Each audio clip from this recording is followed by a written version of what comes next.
Alert Forecast. Certified most accurate since 2004. It's not the prettiest day outside, but it's pretty mild out. I mean, it's cold, but it's not brutal. We do have rain though. That's the big thing. The next big thing we got to talk about, Erica. Yeah, and it's going to move through tomorrow. So we have an opportunity to get a couple showers trying to drift in here. But keep in mind, this is not going to be a scenario where I think it's a complete washout of your Friday. I think tomorrow morning honestly looks a lot like how right now looks, where you have those clouds, kind of low-hanging clouds, maybe a little mist and drizzle out there. Temperatures eventually through the day will warm upper 40s to low 50s. So again, very similar to what we expect later today. The difference between today and what we expect tomorrow is the fact that you have a little bit of this moisture coming in from a system to the south of us, moving basically south to north very gradually as we go through tomorrow evening. So if you're basically southern half of the viewing area, you have the best chance of running into some of those showers for any Friday evening plans. The farther north you are, I would still keep the rain gear with you just in case you run into a couple of those showers, especially if you're going to be out late Friday evening. But for the most part, your best chance for rain the farther north you are is actually through the overnight. So by the time we wake up largely on Saturday, most of the rain should be starting to clear out of here, and you're starting to see it take the clouds with it.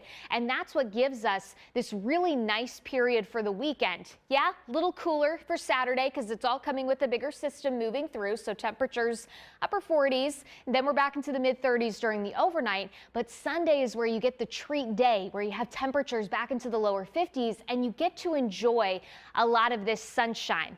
But we've got some other big things kind of cooking in the forecast as we head into the early part of this next week. Let's talk about it a little bit in some detail, because remember, we are a week out from Thanksgiving. So the longer your forecast range is, the more the details become a little bit more fuzzy. You get these trends that start to pop up, and that's what you monitor, and then you fine tune those as you get a little bit closer. So the weekend we'll have a much better picture of how this next week is going to look. For now, Tuesday right now looks to be the best rain chance for us, and rain is going to be the key here.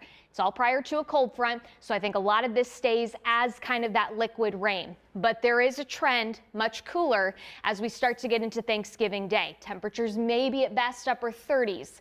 That's where the trend has been, and that could certainly then open up the door Friday and then into the weekend, where you're potentially dealing with some snowflakes, maybe some of that lake enhanced. Those are some of the things that we're going to have to watch post Thanksgiving Day that may also impact some travel plans here across Northeast Ohio. But if you look at the next kind of 4 to 5 days, this is a nice treat for us for Northeast Ohio. We're going to have some of that sunshine in here for the second part of the weekend. Temperatures will warm mid to upper 50s for Tuesday before we start to see that colder air settling in just in time for Thanksgiving.